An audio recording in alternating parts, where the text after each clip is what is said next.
एक नई परीक्षा जैसे जैसे वैश्य की शक्ति बढ़ती गई, वैसे वैसे उसके ऊपर दबाव भी बढ़ता गया। लोग उसकी शक्ति का दुरुपयोग करने लगे। कुछ लोग उसे देवता की तरह पूजने लगे, जबकि कुछ लोग उसकी शक्ति से डरने लगे। एक दिन एक भयानक सूखा पड़ गया। नदियां सूख गईं, फसलें बर्बाद हो गईं और लोग भूख और प्यास से मरने लगे। वैश्य ने अपनी शक्ति का प्रयोग करके बारिश लाने की कोशिश की, लेकिन असफल रहा। वह निराश हो गया और एकांत में चला गया।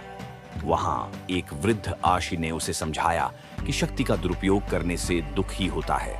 उन्होंने कहा कि सच्ची शक्ति सेवा में है, न कि नियंत्रण में। वैश्य ने आर्षि की बातों को समझा और अपनी गलतियों को स्वीकार किया। वैश्य वापस गांव लौटा और लोगों को समझाया कि सच्ची शक्ति एक दूसरे की मदद करने में है। उसने लोगों को एकजुट होकर काम करने के लिए प्रेरित किया। उन्होंने कुएं खोदे, सूखे प्रतिरोधी फसलें बोईं और एक दूसरे की मदद की।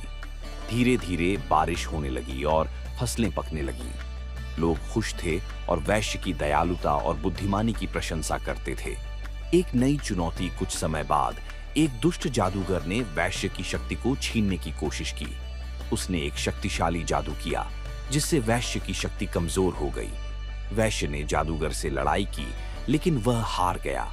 जादूगर ने वैश्य को बंदी बना लिया और उसके साथ क्रूरता की। वैश्य की अनुपस्थिति में लोग दुखी हो गए। वे वैश्य की दयालुता और शक्ति को याद करने लगे। एक दिन एक युवा लड़का, जो वैश्य का शिष्य था, ने जादूगर से लड़ने का फैसला किया। उसने वैश्य से सीखे हुए ज्ञान और शक्ति का प्रयोग करके जादूगर को पराजित किया और वैश्य को मुक्त कराया। वैश्य वापस आने पर लोगों ने उसे गर्मजोशी से स्वागत किया।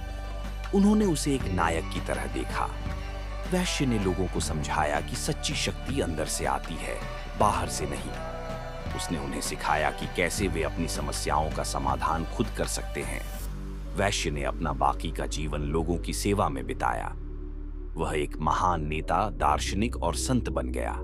उसकी कहानी सदियों से लोगों को प्रेरित करती रही है और उसकी विरासत आज भी जीवित है।